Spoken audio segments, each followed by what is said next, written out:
Industrial hemp legislation is making its way through the state capitol. The March WASDE report leaves corn and soybean stocks relatively unchanged, and legislation introduced on Capitol Hill seeks to eliminate the estate tax. I'm Janelle Brose, and this is Farm News 5. Farm News 5 is brought to you by Ford.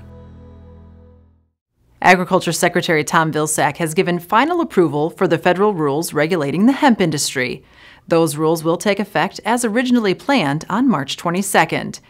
Meanwhile, in Michigan, the House Agriculture Committee took testimony on Senate Bill 186. The legislation would modify the state's industrial hemp rule to comply with the federal rule. The USDA has been highly prescriptive as usual in the manner that they would like states to carry out their hemp cultivation programs. So we really integrated the requirements in place for the USDA into this legislation, in addition to some things that we've just needed for general housekeeping and just some lessons learned from previous iterations of administration of this program. I will say that time is of the essence on this one because the USDA is requiring states to be in compliance with their final rule by March 22nd of this year. The committee advanced the bill to the House floor. The bill was previously passed on the Senate floor by a vote of 35-0. Coming up, WASDE released, markets kind of react. There's torque. Then there's 1,050 pound-feet of available best-in-class torque. There's towing. Then there's up to 37,000 pounds of available best-in-class towing. There's backing up a trailer. Then there's backing up with available class-exclusive Pro Trailer Backup Assist. In other words, there are trucks, and then there's the new Ford Super Duty, the most capable heavy-duty pickup truck ever built. The domestic corn and soybean stocks outlook remains largely unchanged according to the monthly World Agricultural Supply and Demand estimates.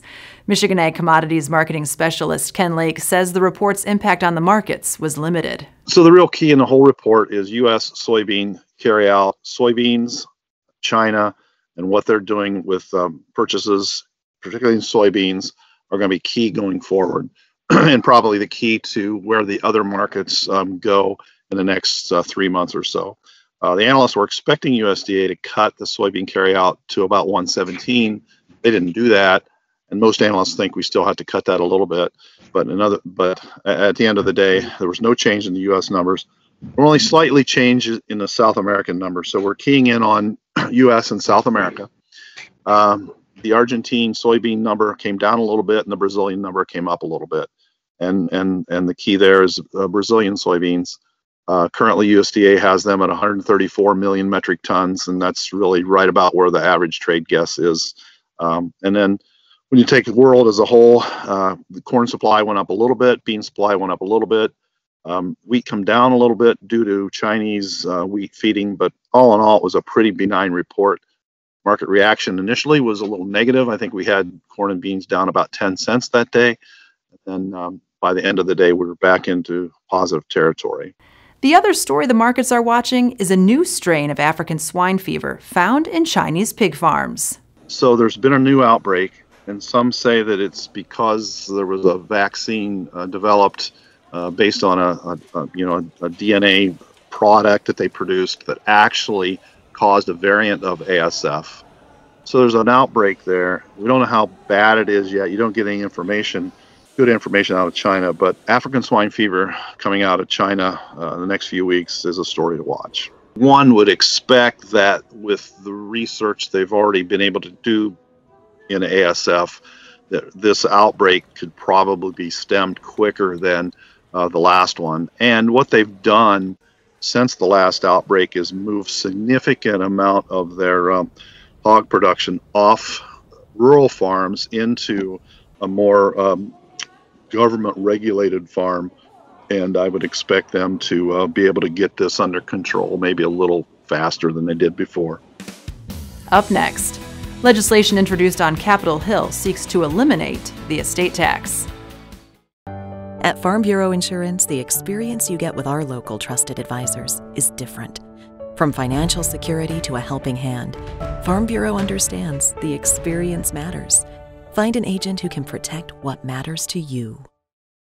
The American Farm Bureau Federation is applauding legislation introduced in the U.S. House and Senate that would completely repeal the estate tax. The 2017 Tax Cuts and Jobs Act temporarily doubles the estate tax exemption to $11 million through 2025. However, without congressional action, the estate tax exemption will revert to $5.5 million per person in 2026. AFBF President Zippy Duvall says eliminating the estate tax removes another barrier to entry for family members or other beginning farmers who wish to carry on their agricultural legacy. Local farmland preservation programs are getting a boost from the state. The Michigan Department of Agriculture and the Michigan Agricultural Preservation Fund Board awarded $1.8 million in Ag Preservation Fund grants to 7 different local programs, preserving over 700 acres. The grants will be used to cover up to 75% of the costs for purchasing the development rights on agricultural land.